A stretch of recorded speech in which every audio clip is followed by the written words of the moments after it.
እንዴት እንደሚያማልዱን ተመልከቱ። ከእግዚአብሔር ጋር እንዴት መገናኘት እንዳለብን ፍሬ ስንት ጊዜ እንደሚፈለግብን ወገኖች፣ በተለይ በወጣትነት ላይ ነው መጨነቅ መጠንቀቅ።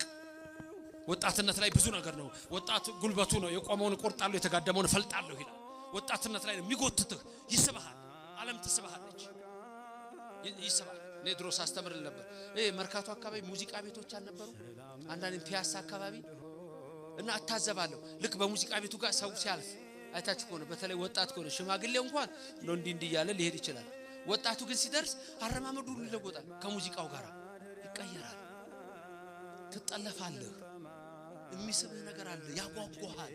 ፊልሙ ላይ የምታየው ነገር ያጓጓል። ቲክቶክ ላይ ምንድነው ነገር አይተ ሩክሰት ይሆናል። ስለ ቲክቶክ አንድ ቀን አስተምራለሁ ባጭሩ። መንገድ ላይ የተዘራ ዘር ማለት ነው ቲክቶክ ማለት።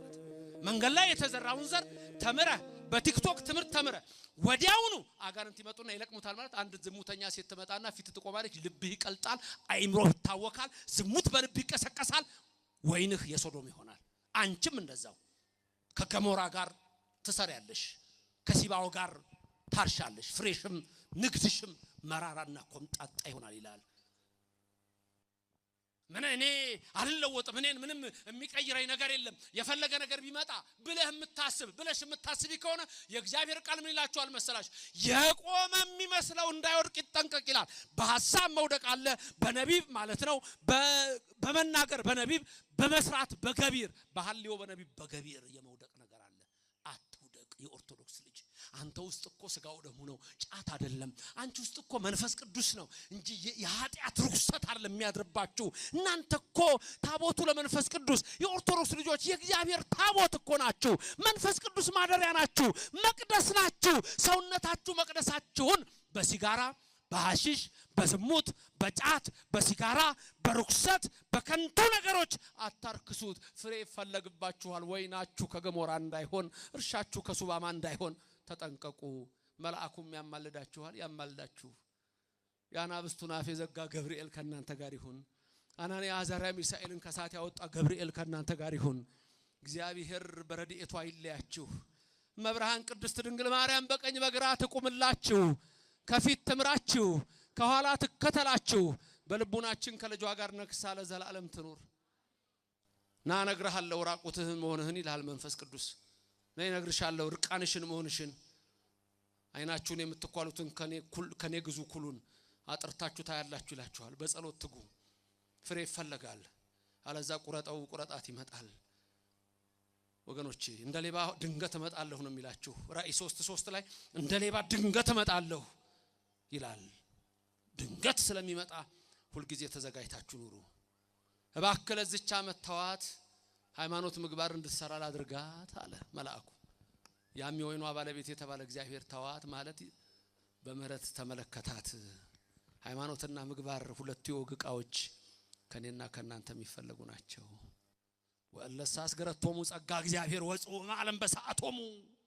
የእግዚአብሔር ጸጋ የጠራቻቸው እነሱ ከሰዶም ፈጥነው ወጡ ይላል። እግዚአብሔር ያውጣችሁ ወገኖቼ። በከመ ገብረ ኤልሳ ነቢይ ፈጥኖ እንደወጣ ፈጥነው የሚወጡ አሉ ይላል። ኤልያስን ተከትሎ እንደሄደ እንደሱ ከመከራ ያውጣችሁ፣ ከዓለም ርኩሰት ያውጣችሁ። እግዚአብሔር ከክፉ ነገር ይሰውራችሁ። በሃይማኖታችሁ ጽኑ። ክርስቲያን ማለት በሁሉ ነገር የጸና ማለት ነው። ከትንሽ ነገር ጀምሮ እግዚአብሔር እርዳታ እየፈለገ ተራራው ጫፍ ላይ የሚወጣ ማለት ነው። ኦርቶዶክስ ማለት በከንቱ ሐሳብ በመጎተት በቃልቻ በጠንቋይና በሌላ መንፈስ አይደለም።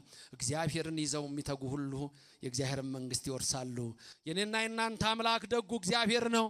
በስጋም ፍሬ ይባርካችኋል፣ በነፍስም ፍሬ ይባርካችኋል። የሚባርከን እግዚአብሔር ከኛ ጋር ይሁን።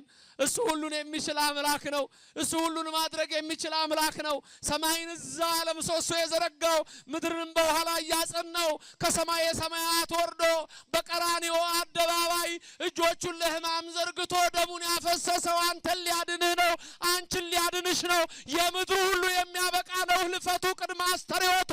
የዘላለም ቤት ገና ይሰጣችኋል፣ የዘላለም መንግስት ያወርሳችኋል። እናንተ እኮ ይላችኋል በኤፌሶን 2 ላይ ከነቢያትና ከሐዋርያት ጋር ባለአገሮች ናችሁ ይላችኋል። የምድሩን እሰጣለሁ፣ ቤትን በበረከት እመላለሁ። ቃሌን ብትሰማ ጠላት 7 ሆኖ ቢመጣብህ ብቻን ታባረዋለህ። እኔ እግዚአብሔር ነኝና ባርክሃለሁ፣ እኔ እግዚአብሔር ነኝ ባርክሻለሁ ይላል እግዚአብሔር አለ። ቃሌን የሚሰሙ በእርጋታ ይቀመጣሉ። ወይናቸው ከሰዶም እርሻው ከገሞራ ከሆነ ግን ሚካኤልና ገብርኤል መጥተው ምድሩን ይገለብጣሉ። የሚድኑትም ጥቂቶች ናቸው።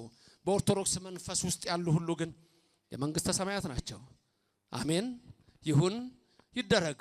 ፍሬያችንን የንስሐ ያድርገው። አሜን።